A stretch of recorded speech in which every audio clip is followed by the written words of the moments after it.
আমন্ত্রণ সংবাদ রাতে, সঙ্গে আছি আমি তোয়া আফরোজ। এবার বিস্তারিত। যারা পিআর পদ্ধতিতে নির্বাচন চায় তারা নির্বাচনকে পেছাতে চায়, আর জাতীয় সরকারের আগে স্থানীয় সরকার নির্বাচন চাওয়া দলের উদ্দেশ্য অসৎ, এমন মন্তব্য করেছেন বিএনপির সিনিয়র নেতারা। জুলাই সনদ জুলাইয়ের মধ্যে ঘোষণা করতে না পারলে এর জন্য অন্তর্বর্তী সরকার, ঐক্যমত্য কমিশন ও সংস্কার কমিশন দায়ী থাকবে। নিয়াজ মোর্শেদের রিপোর্ট। স্লোগান নেই, নেই কোনো ফ্যাসিস্টের ভয়, নেই পুলিশের নির্বিচারে গুলির ভয়, আছে শুধু ভারাক্রান্ত হৃদয়। ধীর পায়ে এগিয়ে যাচ্ছে বিএনপির ডাকা জুলাই শহীদদের স্মরণে উত্তর ও দক্ষিণ বিএনপির মৌন মিছিলে অংশ নেয়া দলীয় কর্মী সহ সাধারণ জনগণ। তবে এই মৌন মিছিলে হাঁটতে হাঁটতে ক্লান্ত হয়ে গেলেও আসবে না পানি লাগবে বলে মীর মুগ্ধরা। গেল বছর এই দিনে কোটা সংস্কার আন্দোলনে পুলিশের গুলিতে শহীদ হয়েছিল মীর মুগ্ধ সহ নানা পেশার অসংখ্য মানুষ। তাদের স্মরণেই আজ উত্তর ও দক্ষিণের এই মৌন মিছিল। উত্তর বিএনপির মৌন মিছিল মিরপুর 12 নম্বর থেকে শুরু হয়ে 10 নম্বর হয়ে শেওড়াপাড়া গিয়ে শেষ হয়। আর দক্ষিণ বিএনপি নয়াপল্টন কেন্দ্রীয় কার্যালয়ের সামনে থেকে শুরু করে মৌচাক হয়ে আবুল হোটেলে গিয়ে শেষ হয়। মিছিল পূর্ব সংক্ষিপ্ত সমাবেশে বিএনপির সিনিয়র নেতারা বলেন, জুলাই আগস্টের শহীদদের পুঁজি করে একটি পক্ষ ফায়দা হাসিল করার চেষ্টা করছে। বলেন, জুলাই সনদ জুলাইয়ের মধ্যে ঘোষণা না করতে পারলে তার দায় নিতে হবে অন্তর্বর্তী সরকার ও সংস্কার কমিশন ও ঐক্যমত্য কমিশনকে। বিএনপি ঝগড়া করবে না, বিএনপি ঝগড়া করার দল নয়।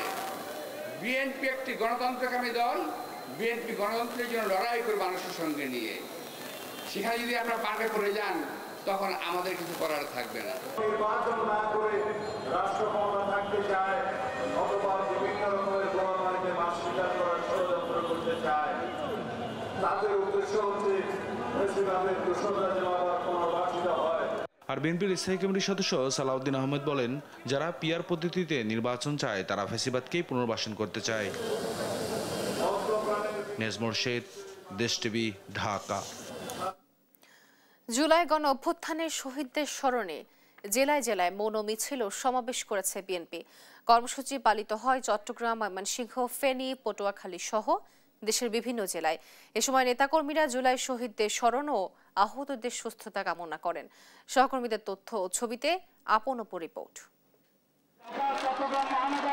জুলাই গণ অভ্যুত্থানের শহীদদের স্মরণে মৌন মিছিল ও সমাবেশ করেছে চট্টগ্রাম নগর বিএনপি। শুক্রবার বিকেলে নাসিমন ভবন দলীয় কার্যালয়ের সামনে থেকে শুরু হয়ে মিছিলটি নিউ মার্কেট মোড়ে গিয়ে শেষ হয়। বরিশালে মৌন মিছিলে অংশ নিয়ে বিএনপির সিনিয়র যুগ্ম মহাসচিব রুহুল কবির রিজভী অভিযোগ করেন, ভারত থেকে শেখ হাসিনার নির্দেশে গোপালগঞ্জের সহিংসতা হয়েছে। ময়মনসিংহে কালো ব্যাজ ধারণ ও মৌন মিছিল করেছে বিএনপি। বিকেলে নতুন বাজার দলীয় কার্যালয় থেকে মিছিলটি শুরু হয়ে শেষ হয় ত্রিশাল বাস স্ট্যান্ড গিয়ে। মৌন মিছিল করেছে পঞ্চগড় জেলা বিএনপি। বিকেলে জেলা কার্যালয় থেকে বের হওয়া মিছিলটি শহর ঘুরে একই স্থানে এসে শেষ হয়। ফেনীতে বিএনপির মৌন মিছিলে ঢল নামে নেতাকর্মীদের, অংশ নেন কেন্দ্রীয় নেতারাও। পটুয়াখালীর মৌন মিছিলে অংশ নিয়ে এখন থেকেই জাতীয় নির্বাচনের জন্য প্রস্তুতি নিতে নেতাকর্মীদের আহ্বান জানান বিএনপির ভাইস চেয়ারম্যান আলতাফ হোসেন চৌধুরী। সকালে নাটোরের আলায়েরপুর জেলা বিএনপির আয়োজনে মৌন মিছিল বের করা হয়। এছাড়া নোয়াখালী, নড়াইল সহ বিভিন্ন জেলায় মৌন মিছিল কর্মসূচি পালন হয়। আপন অপু, নিউজ ডেস্ক, দেশ টিভি। গোপালগঞ্জে চলমান পরিস্থিতিতে সন্ত্রাস বিরোধী আইনে ৭৫ জনের নাম উল্লেখপূর্বক ৪০০ জনের নামে মামলা করেছে পুলিশ। যৌথ অভিযানে এখন পর্যন্ত গ্রেফতার করা হয়েছে ৪৫ জনকে। এছাড়া চলমান কারফিউ শনিবার সকাল ৬টা পর্যন্ত বাড়ানো হয়েছে। সহকর্মীদের তথ্য ছবিতে জানাচ্ছেন আব্দুল্লাহ আল মারুফ।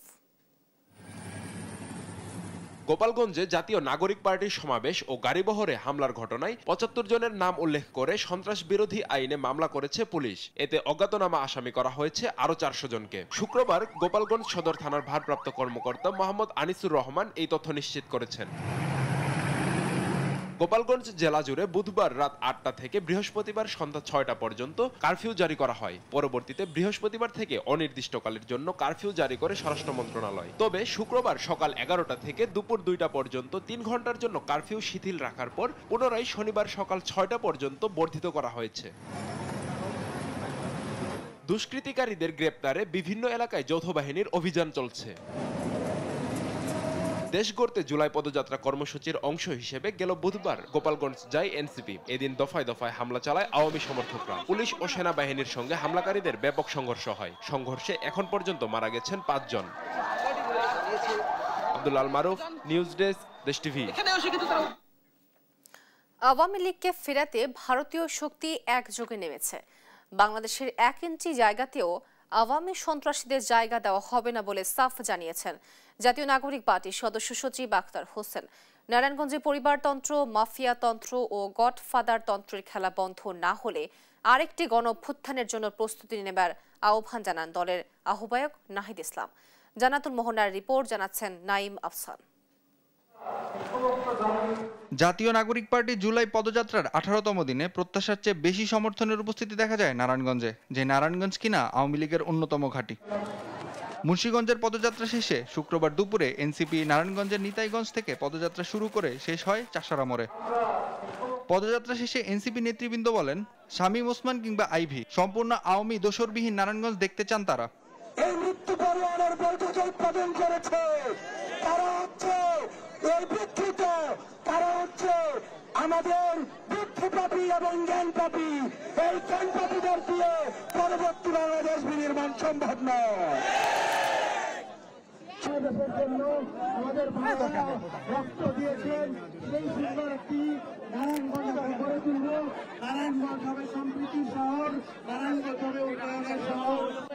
দলের সদস্য সচিব আখতার হোসেন বলেন, আওয়ামী লীগকে ফেরাতে ভারতীয় শক্তি একযোগে নেমেছে।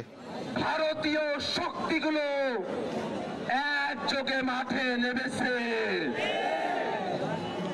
বাংলাদেশের স্বাধীনতা সার্বভৌমত্ব নিয়ে তারা আমাদেরকে হুমকি দেখাতে চায়। নারায়ণগঞ্জে খেলা বন্ধ না হলে আরেকটি গণঅভ্যুত্থানের প্রস্তুতি নেওয়ার আহ্বান জানান এনসিপির আহ্বায়ক নাহিদ ইসলাম।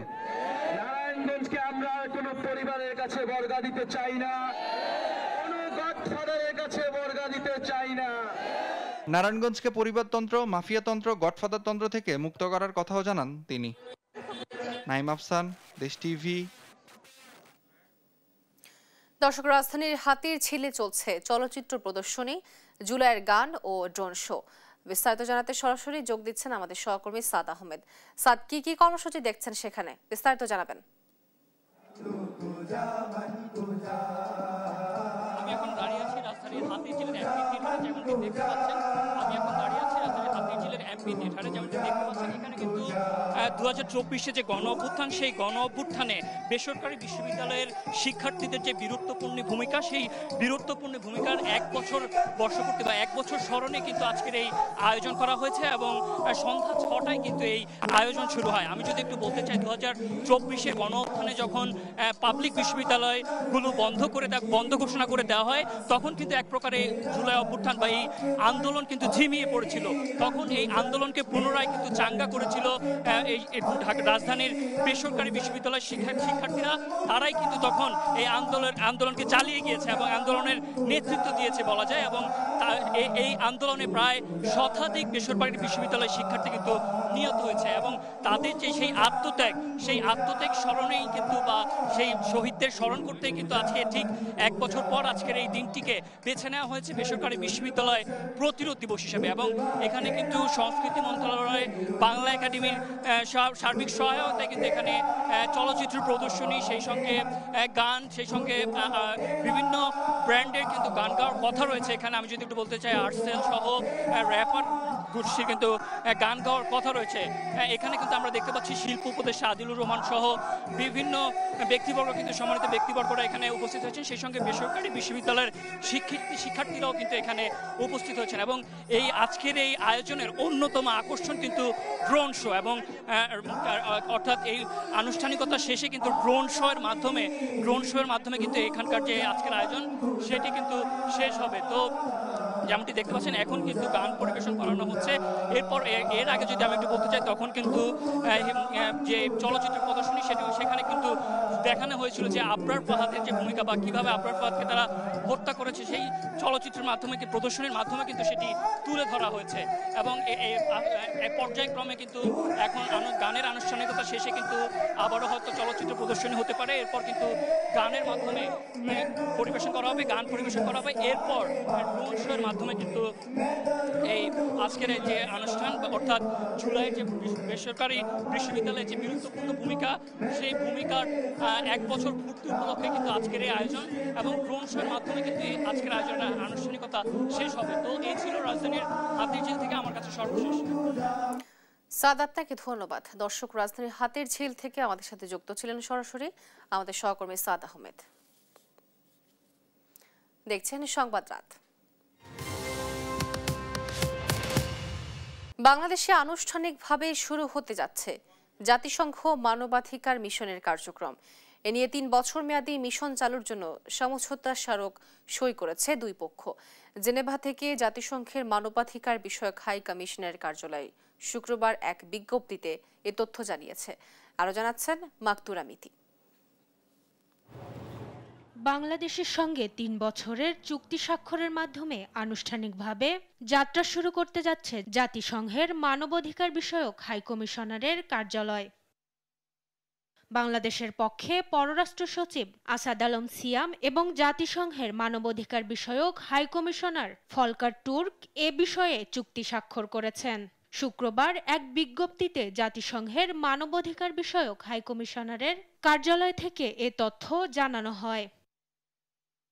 এই চুক্তির মাধ্যমে বাংলাদেশ সেই 16টি দেশের সঙ্গে যুক্ত হলো যেখানে জাতিসংঘের মানবাধিকার কাউন্সিল পূর্ণাঙ্গ ম্যান্ডেট নিয়ে কান্ট্রি অফিস পরিচালনা করে।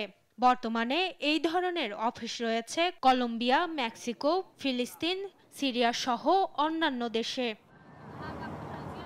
মানবাধিকার কমিশনের ওয়েবসাইটে প্রকাশিত তথ্য মতে এ ধরনের অফিসের মূল লক্ষ্য হল সংশ্লিষ্ট দেশের সঙ্গে সরাসরি কাজ করে মানবাধিকার পরিস্থিতি পর্যবেক্ষণ, বিশ্লেষণ, সুরক্ষা এবং উন্নয়ন নিশ্চিত করা।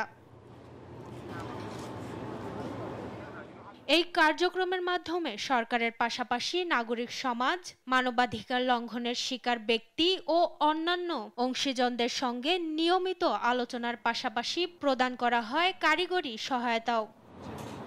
মাকদুরা মিতি, নিউজ ডেস্ক, দেশ টিভি। গণঅভ্যুত্থান অংশীজনদের বিভক্তির ফলে বিপ্লব হাতছাড়া হয়েছে বলে মন্তব্য করেছেন গণ অধিকার পরিষদের সভাপতি নুরুল হক নূর। শুক্রবার বিকেলে মেরুল বাড্ডায় গণ অধিকার পরিষদ ঢাকা মহানগরের উত্তরের ৩৬ জুলাই বেসরকারি বিশ্ববিদ্যালয়ের প্রতিরোধ স্মরণে আয়োজিত গণসমাবেশে কথা বলেন তিনি। বলেন, ৫ আগস্টের পরে যারা রাজনীতি করছে তাদের অনেকের চেহারা অনেকটা স্বৈরাচারের মতো হয়ে যাচ্ছে। এই সময় দলের সাধারণ সম্পাদক রাশেদ খান বলেন, ২০১৮ সালের পর থেকে এদেশকে পথ দেখিয়েছে গণ অধিকার পরিষদ। বক্তব্যে রাষ্ট্র সংস্কার, গণহত্যার বিচার ও দ্রুত নির্বাচনের দাবিও জানান নেতারা। এই ৫ই আগস্টের পরে আমরা যারা গণ অভ্যুত্থানের অংশীজন দাবি করি তাদের চেহারা আওয়ামী লীগের মতো দিন দিন হয়ে যাচ্ছে। বিভিন্ন মার্কেট সমিতি, দোকান থেকে চাঁদা, আরেকজনের জায়গা দখল, ফ্ল্যাট দখল, গেট দখল, পুকুর দখল, এই দখলবাজি ছাত্ররা করছে না, নিরীহ জনগণ করছে না, রাজনৈতিক দলের যাদের বেশি শক্তি আছে আমরাই করছি। কিন্তু দেশে অপরাধের মাত্রা কমছে না এবং এত অপরাধ প্রবণতা পৃথিবীর কোনো দেশে নেই বলে মন্তব্য করেছেন ধর্ম মন্ত্রণালয়ের উপদেষ্টা ডক্টর আফমা খালিদ হোসেন। শুক্রবার সাম্প্রদায়িক সম্প্রীতি প্রতিষ্ঠা, সন্ত্রাস, দুর্নীতি ও মাদক সহ সামাজিক সমস্যা নিরসনে ইমাম ওলামাদের করণীয় শীর্ষক খুলনা বিভাগীয় ইমাম সম্মেলনে প্রধান অতিথির বক্তব্যে তিনি একথা বলেন। ধর্ম উপদেষ্টা বলেন, সব মসজিদের সভাপতি হবে প্রশাসনের কর্মকর্তারা। ইমামদের নিয়োগ বা বরখাস্ত হতে হবে সরকারের প্রদত্ত নীতিমালা অনুযায়ী। এছাড়াও জনবান্ধব বিষয়গুলো নিয়ে কথা বলার জন্য ইমামদের প্রতি আহ্বান জানান তিনি। সভা শেষে নগরীর নূরনগরে অবস্থিত মেট্রোপলিটন মডেল মসজিদ ও ইসলামিক সাংস্কৃতিক কেন্দ্র উদ্বোধন ঘোষণা করেন তিনি। সনাতন ধর্মের অনুসারী ছেলে মেয়ে, স্টুডেন্ট যারা অর্থের অভাবে বই কিনতে পারে না, একটা ভালো জামা গায়ে দিতে পারে না, ভালো স্যান্ডেল পরতে পারে না। আমরা কল্যাণ ট্রাস্ট থেকে এবং আমার মন্ত্রণালয় থেকে তাদেরকে আর্থিক এককালীন বৃত্তি হিসাবে অনুদান দেব। গাজীপুরের কালিয়াকোরে কাভার্ড ভ্যান ও সিএনজির অটোরিকশার মুখোমুখি সংঘর্ষে একই পরিবারের ৩ জন সহ ৫ জন নিহত হয়েছেন। শুক্রবার দুপুরে কালিয়াকোর উপজেলার ফুলবাড়িয়া মাওনা আঞ্চলিক সড়কের বড়চালা এলাকায় এই দুর্ঘটনা ঘটে বলে জানিয়েছেন কালিয়াকোট থানার ভারপ্রাপ্ত কর্মকর্তা মোহাম্মদ আব্দুল মান্নান। স্থানীয়রা জানায়, একটি সিএনজি অটোরিকশা বড়চালা এলাকায় পৌঁছালে বিপরীত দিক থেকে আসা দ্রুতগতির একটি কাভার্ড ভ্যানের মুখোমুখি সংঘর্ষ হয়। এ সময় ঘটনাস্থলেই অটোরিকশার যাত্রী জাহিদ ও তার ছেলে নিহত হয়। এ সময় জাহিদের স্ত্রী ও অপর ৩ যাত্রী গুরুতর আহত হয়। স্থানীয়রা তাদের উদ্ধার করে হাসপাতালে নিয়ে গেলে কর্তব্যরত চিকিৎসক জাহিদের স্ত্রী সহ 2 জনকেই মৃত ঘোষণা করেন। এদিকে অটোরিকশা চালকও এনাম মেডিকেল কলেজে চিকিৎসাধীন অবস্থায় মারা যান।